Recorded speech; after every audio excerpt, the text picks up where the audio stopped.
Welcome back students to my class. और कल के लेक्चर में हम लोगों ने ऑप्टिकल फ़ाइबर के टाइप्स के बारे में पढ़ा था कि ऑप्टिकल फ़ाइबर कितने प्रकार का होता है।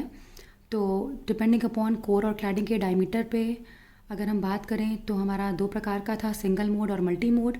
और अगर हम इंडेक्स प्रोफाइल की बात करें कि रिफ्रैक्टिव इंडेक्स जो हमारा है मीडियम का, वो एक्सिस या डिफरेंट कोर से बढ़ते हुए अगर एक्सिस तक जाता है तो हमारा उसका ग्राफ जब हम प्लॉट करते हैं तो उसके वेरिएशन से हमारा किस प्रकार का होता है। तो स्टेप इंडेक्स और ग्रेडेड इंडेक्स हम लोगों ने पढ़ा था।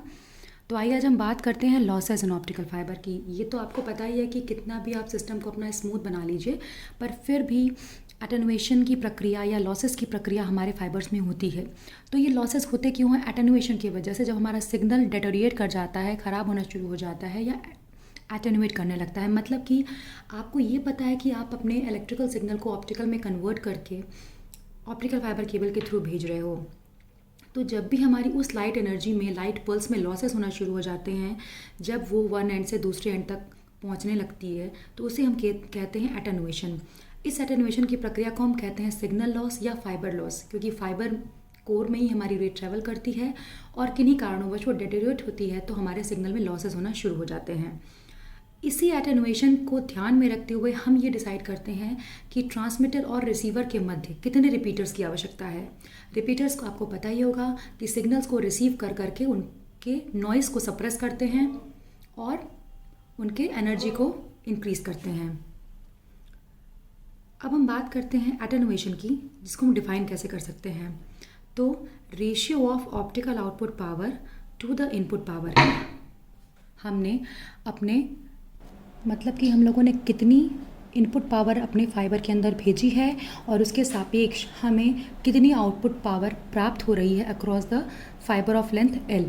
ठीक है, तो कुल मिलाकर हम ये कह सकते हैं कि फाइबर केबल के अंदर जब हम सिग्नल को भेज रहे हैं तो कितना इनपुट हम डाल रहे हैं और उसके सापेक्ष कितना आउटपुट हमें प्राप्त हो रहा है, दैट इज़ योर एटेनुएशन, कि सिग्नल का कहाँ और कितना लॉस हो रहा है। तो depending upon that particular losses हम डिसाइड कर सकते हैं कि कितने प्रकार के लॉसेस हमारे फाइबर में होती हैं। तो पहला है एब्जॉर्प्शन, दूसरा है स्कैटरिंग, तीसरा है डिस्पर्जन और चौथा है बेंडिंग। तो आइए के करके इनको हम डिस्कस करते हैं। बेंडिंग क्या होता है कि जब भी हमारी ऑप्टिकल फाइबर बेंड्स पे कहीं पे, जैसे ये देखिए आप, ये बेंडिंग हो रही है, तो सिग्नल जाहिर सी बात है हमारा थोड़ा बहुत तो एटेनुएट इस एरिया में करेगी ही। तो बेंडिंग लॉसेस वो लॉसेस होती हैं जो कि जब भी कोई ऑप्टिकल फाइबर बेंडिंग की प्रक्रिया के अंतर्गत जाता है या बेंडिंग का फिनोमिना फेस करता है, तो वहाँ पे लॉसेस होना शुरू हो जाती हैं, क्योंकि सिग्नल डेटोरेट होना शुरू हो जाता है। तो बेंडिंग भी दो प्रकार की होती है, मैक्रोस्कोपिक और माइक्रोस्कोपिक।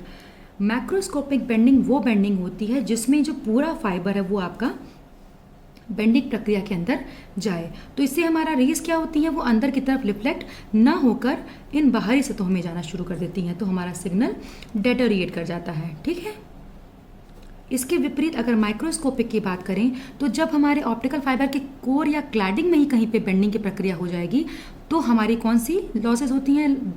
Microscopic bending losses. ठीक है, तो जब भी हमारा ऑप्टिकल फाइबर केबल बेंड्स पे जाता है तो हमें लॉसेस का सामना करना पड़ता है। दो प्रकार के होते हैं, मैक्रोस्कोपिक और माइक्रोस्कोपिक। मैक्रोस्कोपिक में आपका पूरा ऑप्टिकल फाइबर जब बेंड पे जाता है तो रेज हमारी प्रॉपर रिफ्लेक्शन की प्रक्रिया पूरी नहीं कर पाती और बाहरी सतहों में जाने लगती हैं, तो डेटोरेशन शुरू हो जाता है, तब हम कहते हैं मैक्रोस्कोपिक लॉसेस। माइक्रोस्कोपिक में यदि आपका ऑप्टिकल फाइबर केबल का जो कोर है या क्लैडिंग है उनमें कहीं बेंडिंग आती है तो हम उसे कहते हैं माइक्रोस्कोपिक बेंडिंग लॉसेस। अब हम बात करते हैं एब्जॉर्प्शन लॉसेस की। एक ऐसा लॉस मैकेनिज्म जिसमें आपका क्या होता है कि मटेरियल कंपोजिशन या फैब्रिकेशन प्रोसेस में ही क्या होता है कि सिग्नल आपका जो है एब्जॉर्ब होना शुरू हो जाता है।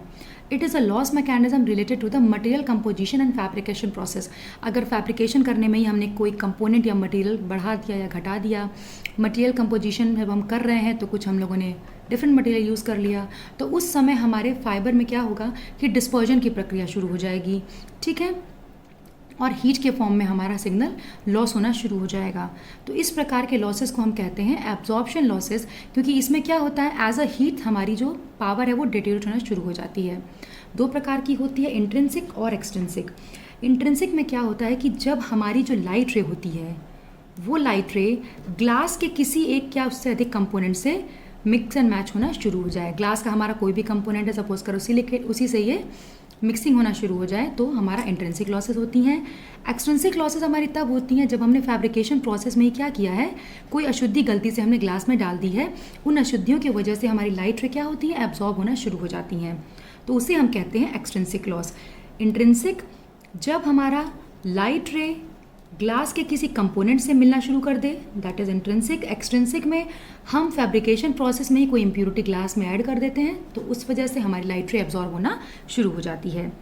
तो अब नेक्स्ट बढ़ते हैं और बात करते हैं डिस्पर्जन लॉसेस की। ये तो आपको पता है कि जैसे जैसे हमारी ऑप्टिकल सिग्नल ट्रेवल करती जाएगी फाइबर के अलॉन्ग, थोड़ा बहुत उसमें डिस्टॉर्शन की प्रक्रिया होगी और वो डेटोरेट होना शुरू हो जाएगी।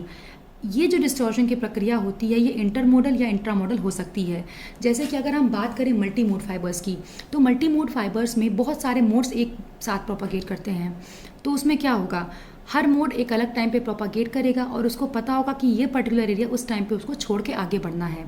तो कभी कभी क्या होता है, अलग अलग मोड्स का अलग अलग प्रोपागेशन डिलेज होता है, तो हमारी क्या होता है, उससे हमारी जो पर्ल्स होती हैं वो चौड़ी होना शुरू हो जाती हैं, यूं कुछ इस प्रकार की होना शुरू हो जाती हैं, पर्ल्स ब्रॉडनिंग होने लगती है उसमें। ठीक है,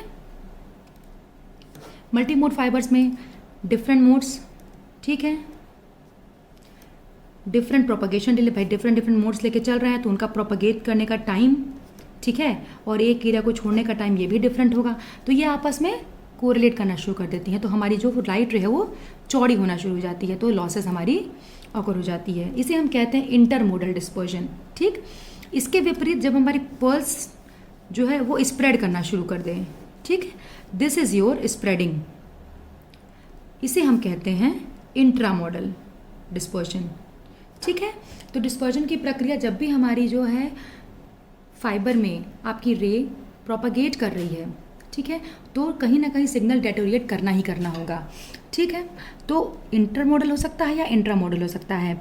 जब हमारी लाइट रेज जब ब्रॉडन होना शुरू हो जाए तो उसको हम कहते हैं इंटरमोडल डिस्पर्जन, और जब हमारी लाइट रेज स्प्रेड होना शुरू हो जाए that is your intramodal dispersion. Pulse broadening हमेशा आपका मल्टी मोड फाइबर्स में एग्जिस्ट करता है क्योंकि वहाँ पे बहुत सारे मोड्स एक बार में प्रोपागेट करते हैं, जबकि हमारा जो इंट्रामोडल डिस्पर्जन है या पर्ल्स स्प्रेडिंग की प्रक्रिया है वो सिंगल मोड फाइबर में प्रोपागेट होता है। ठीक है, चलिए अब बात करते हैं हम स्कैटरिंग लॉसेस की।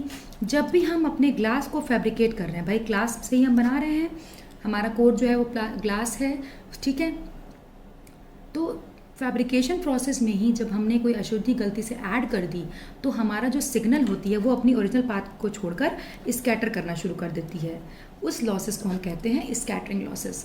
ठीक है, तो ये हो गई लॉसेस की बात, जिसमें हम पढ़ेंगे, हमने पढ़ा है एटेनुएशन कि सिग्नल आप फाइबर में कितना इनपुट दे रहे हो और उसके सापेक्ष कितना आउटपुट प्राप्त हो रहा है, दैट इज़ योर एटेनुएशन।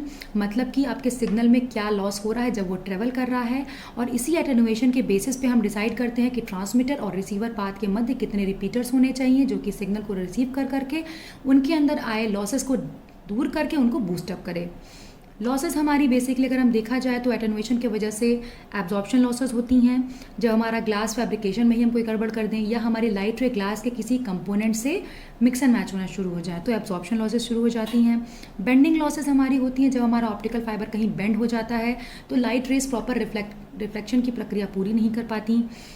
फिर डिस्पर्जन की अगर हम बात करेंगे तो मल्टी मोड फाइबर्स में नंबर ऑफ मोड्स प्रोपागेट करते हैं तो अपना डिफरेंट प्रोपागेशन डिले है, तो पल्स ब्रॉडन होना शुरू हो जाती हैं जिसे हम कहते हैं इंटरमोडल डिस्पर्जन, या तो इंट्रामोडल जिसमें हमारी जो लाइट रे है वो स्प्रेड होना शुरू हो जाती है, या तो हम बात करेंगे स्कैटरिंग लॉसेस की कि जब आपके ग्लास को हमने फैब्रिकेट किया उसी समय कोई इरेगुलरिटी हमारी आ गई और उसकी वजह से हमारी लाइट रेज अपने पाथ से स्कैटर होना शुरू हो जाए। तो अब आइए हम बात करते हैं स्प्लाइसिंग की प्रक्रिया की। तो स्प्लाइसिंग होती क्या है? देखिए, आप ऑप्टिकल फाइबर को या तो टेम्पररी जोड़ सकते हैं या तो परमानेंट जोड़ सकते हैं।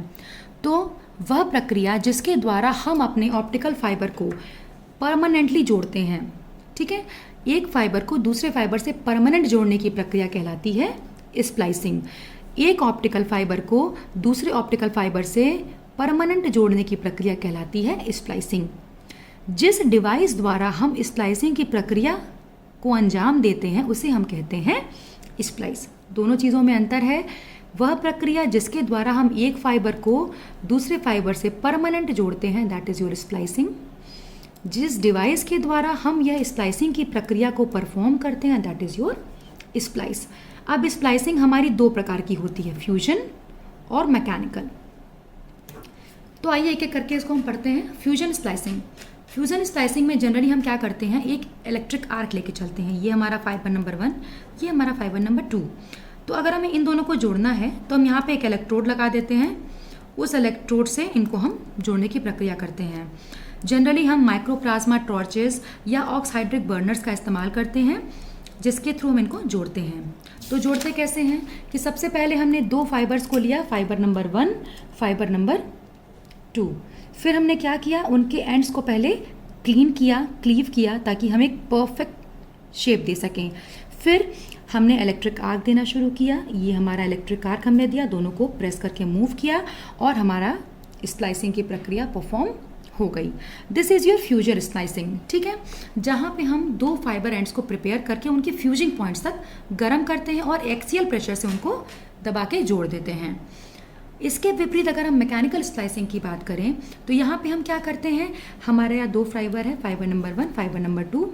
तो सबसे पहले क्या करते हैं, इसकी पॉलीमर कोटिंग को भी हटा देंगे, इसके प्लास्टिक जैकेट को भी रिमूव कर देंगे। तो यानी पॉलीमर कोटिंग और प्लास्टिक जैकेट हमने दोनों को रिमूव कर दिया। फिर अब हमारा जो एंड आता है उसको क्लीन करके परफेक्ट क्लीव, उसको एक परफेक्ट शेप देंगे। फिर क्या करेंगे, एक ग्लास स्लीव को लेते हैं हम, ठीक है, उस ग्लास स्लीव में इस प्रिपेयर्ड फाइबर को डालेंगे हम, ठीक है, और फिर इस ग्लास स्लीव को हम ऑक्स हाइड्रोजन टॉर्चेस से क्या करेंगे, हीट करना शुरू करेंगे। ठीक, कैसे, जैसे हमने क्या किया, फाइबर नंबर 1 लिया, फाइबर नंबर 2 लिया, इसकी प्लास्टिक कोटिंग रिमूव की, प्लास्टिक जैकेट रिमूव कर दिया। ठीक, अब इस फाइबर नंबर 1 को हमने क्या किया, इसकी भी प्लास्टिक कोटिंग रिमूव की, प्लास्टिक जैकेट को रिमूव किया। अब एक ग्लास स्लीव को हमने ले लिया, उसमें फाइबर नंबर 1 को हमने डाल दिया। ठीक, अब इसकी प्लास्टिक कोटिंग भी नहीं है, प्लास्टिक जैकेट भी नहीं है। यहाँ पे ऑक्सीहाइड्रिक बर्नर्स को इस्तेमाल करके यहाँ पे हीटिंग करना शुरू कर दिया हमने। ठीक, अब हीटिंग से क्या होगा, हमारा ये जो ग्लास है ये कोलैप्स होना शुरू हो जाएगा इसके आसपास। जैसे ही ये ग्लास कोलैप्स होना शुरू होगा, दूसरे प्रिपेयर्ड फाइबर को हम ले आएंगे और इसके अक्रॉस जोड़ देंगे। ठीक है, और हमारा जो थोड़ा सा एक्सेल प्रेशर लगाएंगे, जिससे हमारा फाइबर पूरी तरह से जुड़ जाता है। तो ये हमारी दो प्रक्रियाएं हैं जिनके द्वारा हम दो फाइबर्स को परमानेंट जोड़ सकते हैं, fusion splicing and mechanical splicing. Fusion में हम दोनों फाइबर एंड्स को प्रिपेयर करके उनके फ्यूजिंग पॉइंट्स तक गर्म करते हैं और फिर एक्सेल प्रेशर से उन्हें जोड़ देते हैं। मैकेनिकल में हम दोनों फाइबर्स को पहले पॉलीमर कोटिंग रिमूव करते हैं, प्लास्टिक जैकेट रिमूव करते हैं, फिर उनको क्लीन करके, फिर क्लीव करके प्रॉपर शेप देते हैं। फिर एक फाइबर के एंड को हम एक ग्लास स्लीव में रख के ऑक्साइड्रिक बर्नर से गर्म करना शुरू करते हैं या ऑक्साइड्रिक टॉर्चेस से गर्म करना शुरू करते हैं। ग्लास स्लीव क्या होती है, वो पिघल पिघल के उसके अराउंड, फाइबर के अराउंड चिपकना शुरू हो जाती है। उसी समय पे अदर फाइबर के एंड को लाकर हम स्लीव्स में जोड़ के हम उसे परमानेंट जोड़ देते हैं। तो आई होप सो स्टूडेंट्स, आपको आज का मेरा ये लेक्चर समझ में आया होगा। मैं बहुत ही धीरे धीरे आगे बढ़ रही हूँ, जिसमें हम लोगों ने आज लॉसेस पढ़ा और स्प्लाइसिंग पढ़ी। तो लॉसेस बेसिकली हमारे 4 प्रकार के हम लोगों ने पढ़े, bending, absorption, dispersion and scattering losses. और स्प्लाइसिंग, जिसमें कि हम दो ऑप्टिकल फाइबर्स को परमानेंट जोड़ते हैं और जिस प्रक्रिया द्वारा हम उन्हें जोड़ते हैं, that is your splice. Fusion और जो है हमारा मैकेनिकल, 2 प्रकार की हमारी जो है स्प्लाइसिंग प्रक्रिया होती है। ठीक है, तो आप इसको स्टडी करिएगा और आपकी जो भी कन्फ्यूजन होगी वो डेफिनेटली आप मुझे कमेंट सेक्शन में डाल के बता दीजिएगा। तब तक के लिए थैंक यू।